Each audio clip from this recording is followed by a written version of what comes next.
Call the honourable member for Murray. Thank you, Mr Deputy Speaker.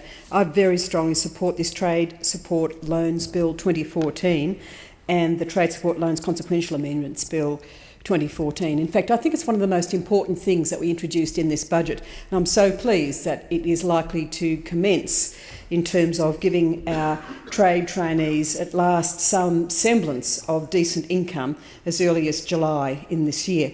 And I'm in awe of the previous speaker, the member for Richmond, whose main complaint was that we'd done away with a lot of the old regime in terms of trade training in Australia. Well, thank goodness we did, because we had people picking up or turning to trades as a career in Australia on a steadily declining trajectory. And less than half of our trainees in trades finished a qualification. There was something seriously wrong. I think it began in Victoria in particular, when a Labor state government decided that they would abolish the old technical secondary schools. The idea was that if you're in a tech school, you must be an inferior student. You would surely therefore be better off in terms of feeling good about yourself and learning a decent set of skills for your future career if you went to what they then named a secondary college. So tech schools were abolished and everyone was supposed to go along to these secondary colleges. There were tech teachers, to call them technical teachers, right across the state, lost their jobs. All this great old equipment that was used in automotive training and in carpentry and in plumbing and boiler making, all that equipment was lost to the system. And so Labor rejoiced because they had a one-stop shop for all students in secondary schooling in Victoria. That was the beginning of the rot. The rot set in from that point. Right now, of course, under the coalition government, we're trying to reinstate technical training in schools with our trades training centres, and I'm very pleased to have a number of these now being established in Murray, but they're nothing like the comprehensiveness and the very local access that we used to have with the old technical schools. We know that it's incredibly hard for a young or even a middle-aged, mature-aged trainee in a trade to survive on the current wages that are paid. So what we're introducing with this bill is a fantastic opportunity to almost double the income, 40% increase in the income of a trades apprentice, so they can in fact survive, even if they don't have supportive parents or they're not living at home or they're mature age and perhaps they've got a partner and children.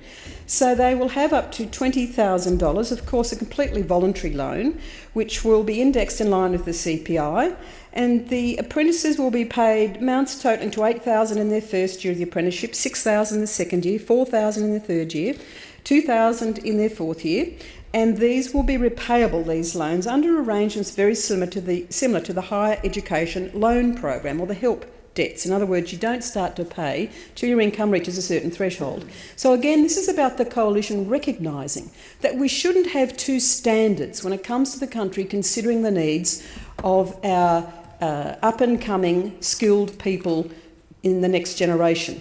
For a long time we've said people getting university degrees were eligible for HECS loans.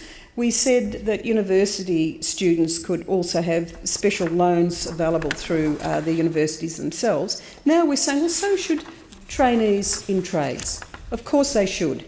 And this is, I think, a great step. It should have, perhaps for the sake of so many of our trade trainees, happened a long time ago. The previous speaker lamented the loss of the $4,000 toolkit grant, which was their best effort. Now, those toolkit grants were able to be claimed early in the apprenticeship. There was no accountability. There was actually no requirement that a receipt was forwarded to anyone to show they'd actually bought tools with this grant. And as I say, the vast majority of apprentices gave up on their apprenticeships very early in the piece. So that was very disappointing. It was like, I suppose, the Pink Backs program, the Cash for Clunkers, Grocery Watch.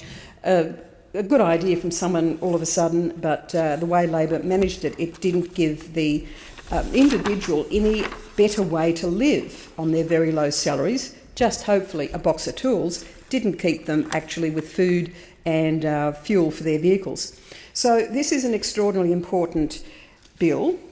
I am pleased to note that in my electorate of Murray I have 3,055 apprentices in training. I have to say the majority of those are not in the National Skills in Need list the traineeships that are being undertaken, or I should say the apprenticeships being undertaken. I hope more of our young Australians become familiar with those lists when they're getting their career guidance. These $20,000 loans will in particular be available to those who are undertaking an apprenticeship that is in the priority occupation list. But for the sake of the previous speaker who never does a homework, yes, they are also available to agricultural and horticultural apprentices. Yes, they are. Wouldn't have taken much to look that up.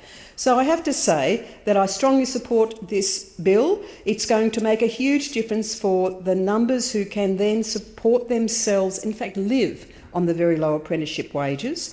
I hope it'll give them a better steer as to which trades are most in need in Australia.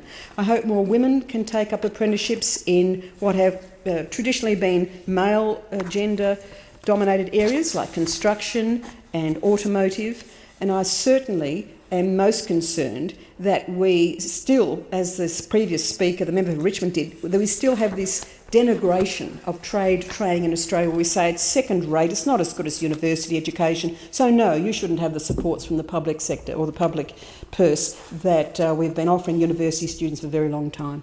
So I commend this bill to the House and I'm very much looking forward to it commencing in July.